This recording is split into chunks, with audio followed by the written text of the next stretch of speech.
ladies and gentlemen, fellow Toastmasters. It is my firm belief that every end is a beginning. Today, I stand here in front of you after successfully completing my computer communication manual. Let me tell you, the job was not easy. But like everything else in life, things are not easy. But you have some tricks up your sleeves, by using which you can come up with the most difficult of tasks. In my case, I have these 4 secrets.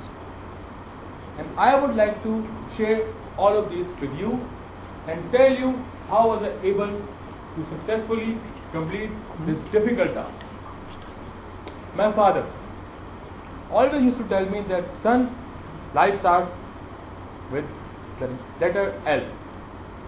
As you can see, this letter is not as straight as I. And by I, he means the I and him also. So, the difficulties are there. The temptation is there, the obstacles are there, the hazards are there. First day, when I came here, Mr. Sajjad who asked me to deliver my icebreaker, I told him that no, it is too soon for me.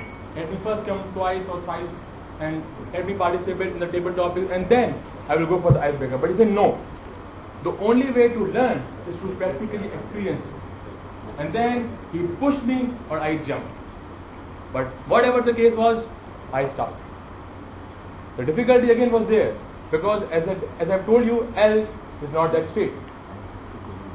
American President Theodore Roosevelt said, very rare history remember those who has lived the life of ease.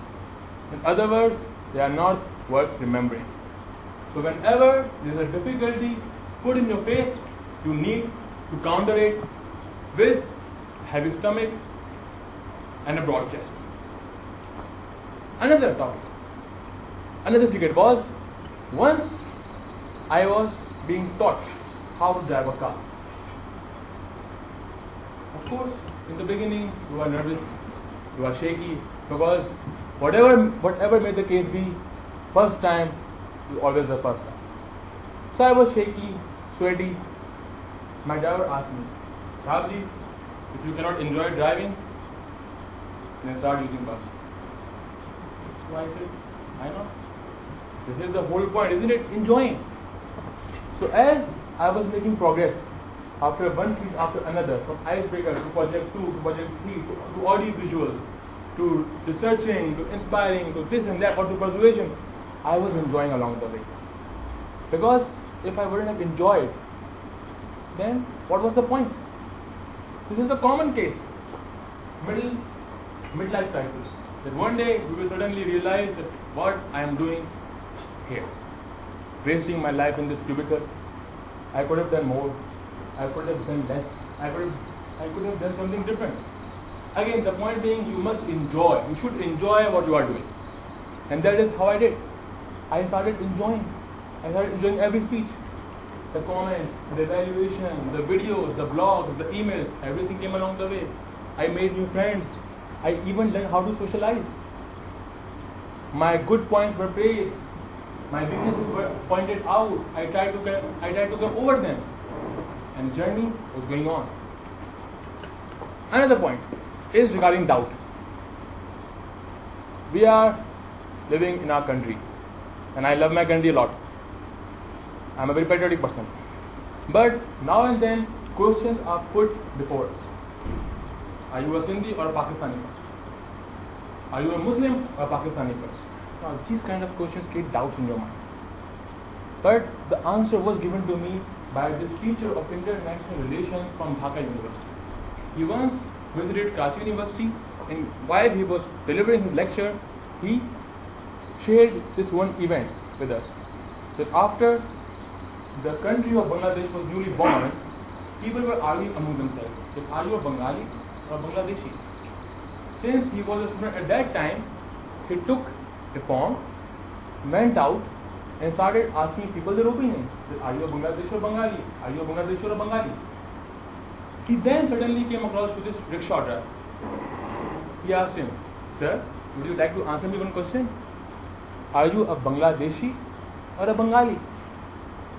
The answer amazed him, and after 20 years, answer amazed me. The rickshaw driver simply answered, Sabji, where do you want to go? Now here is a lesson to be learned. You shouldn't doubt yourself. Do what you wish to do. You can be a Bengali or you can be a Bangladeshi. You can be a Muslim or you can be a Pakistani. So when I was supposed to stand here in this lectern and to deliver my speech in front of all the people, I should never doubt myself. That doubt is there. Maybe some will argue that this doubt is not directly related, but it is there. This doubt will always hold you back. That no, I am not in my company. This is not my crowd. These people are not my type. Oh my God, these people are so old. Oh my God, I am surrounded with women. No. You will always need to step out of your comfort zone. Then you will be able to check your limits. And that was the opportunity provided to me by me delivering all these kind speeches, completing the journey along the way, and successfully completing my first basic manual. The fourth pillar is again very interesting. I am a student of law. I cannot say by profession I will take law, but as a student I am law. I am doing my third year. I was reading this article. Before every lawyer, one question is put. This question is regarding the ethics of his practice. Then there is one view that you are supposed to pay lawyer for his services, and he will only advise you with regard to services or the problem which is put in front of him. This argument was thrown away by one person according to that article. He said this is the practice or the action of the British lawyers. And when you are a Muslim lawyer, you will always fight for the just cause, the right cause. You will only defend the innocent. And then the lawyer who was arguing these points became very excited, went to his office and said this. Suddenly, a man came with a case. Gave him the case. He read the entire case. While reading, he came to a conclusion that no, I will not represent you in the court. Man asked why. I am paying you the fees. If you are not satisfied, we can negotiate. But he said no. The facts suggest that clearly you are the culprit, and I will in no way defend you. He smiled, took back the file, and said, I came here looking for a lawyer. Instead, I found a judge. Again, the moral of the story is that never be bothered by other people judging you. In the story, you shouldn't be bothered by that if I am a good lawyer or a bad lawyer, if I am being paid for my services or for my actions or morality. It's up to you. You will always follow your heart. Once a man came to Prophet peace be upon him and asked him, how will you clearly define a difference between a good deed and a bad deed? He said, bad deed is something from which your heart is never satisfied. A good deed is a deed from your heart is always satisfied. This is a clear definition. So as a lawyer, I am supposed to, if I am a lawyer, that is, I am supposed to satisfy it. If I am being paid for my services, that's pretty much it.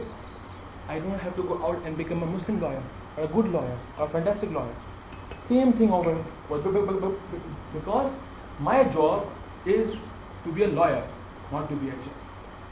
And again, when I was here standing in this lectern, I must have been being judged by everyone's eyes. People must have been thinking, he could have did this thing better. He should have done this thing.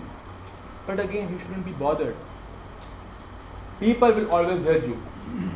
Human being by nature is biased. All you can do is try your level best. And that is what I did. I never get that criteria of being bothered came in the way. I stand here, delivered every speech, was evaluated, and more or less always received applause. And as I said in the beginning, that every end is the beginning.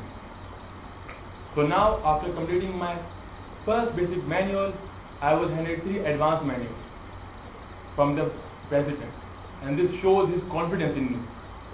I can successfully go on with this journey, and I have shared the 4